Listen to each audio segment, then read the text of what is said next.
Thank you, Vice Chairman, sir.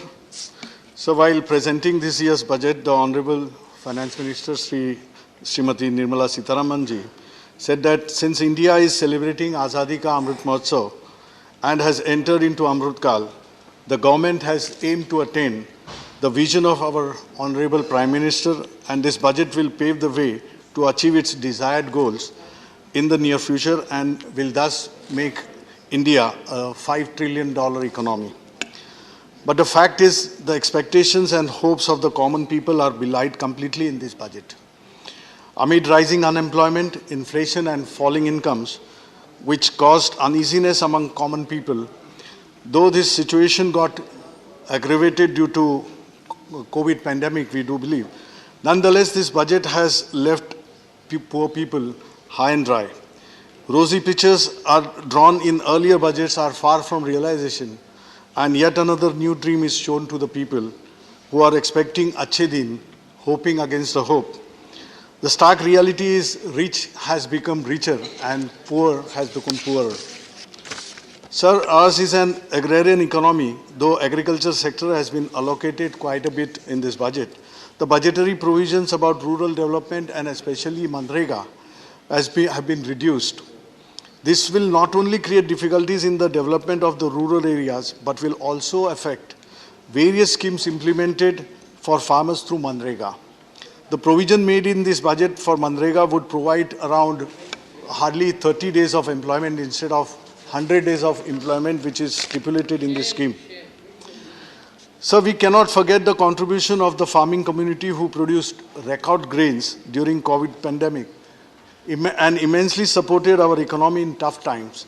And therefore, agriculture sector should have been allocated much more funds than whatever is being provided in this budget. Similarly, agro-processing industry too needed more thrust than the provisions made. So creation of employment in the agro sector is the need of the hour, and therefore FM should have considered this aspect in order to boost the rural economy. Unless these issues are addressed on priority basis, doubling of the farmers' income will also remain a distant dream.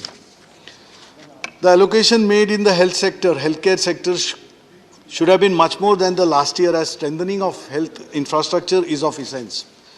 However, schemes introduced in this budget like Ayushman Bharat Digital Mission and National Tele-Mental Health Programs scheme in the health sector were necessary, and it is laudable. One Class, One TV channel program of PM E-Vidya will be expanded from 12 to 200 channels.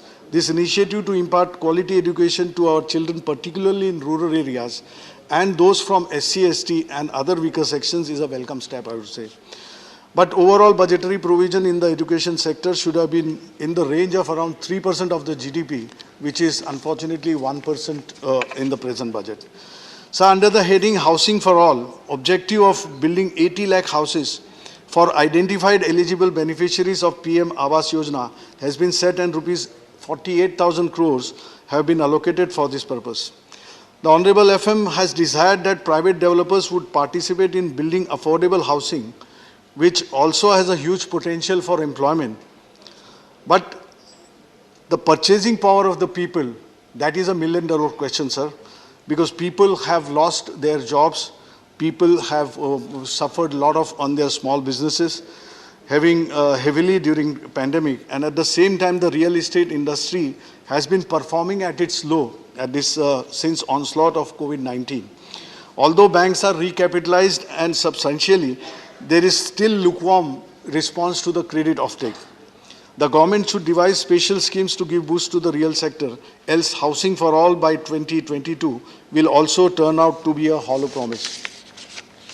Sir, the impact of COVID pandemic on MSME sector was so bad that in the last 2 years, several small and medium units faced closure due to heavy losses during lockout and consequently retrenchment of workers, which brought several families on the road. Emergency credit line guarantee scheme definitely gave much needed support to this sector to make comeback and regenerate employment. But all is not well yet. MSME sector does need more support from the government by way of unrestrained lending through the banks and NBFCs, as this sector is one of the largest contributor to the GDP of our country and also a job creator. So the focus of the government in this budget on creating modern infrastructure is another big promise. However, the success of the infra build out, especially where PPPs are being visualized, will depend on the schemes being properly framed. National Infrastructure Pipeline and Gati Shakti program sound good, but need effective implementation. Government should make the terms and conditions of the projects attractive enough to entice the private sector to implement them. Honorable FM has said in her budget speech that public investments would need to be complemented by private capital on a significant scale. Therefore, this will materialize only if projects are remunerative for the concessionaire. Else, these mega projects will not gather the required momentum and the targets will not be achieved. Sir, the outlay for the scheme for financial assistance to the states for capital investment has been enhanced to rupees 15,000 crore, and also provision of 1 lakh crore to assist the states in catalyzing overall investment in the economy would be meaningful only if these loan facilities are free of onerous conditions.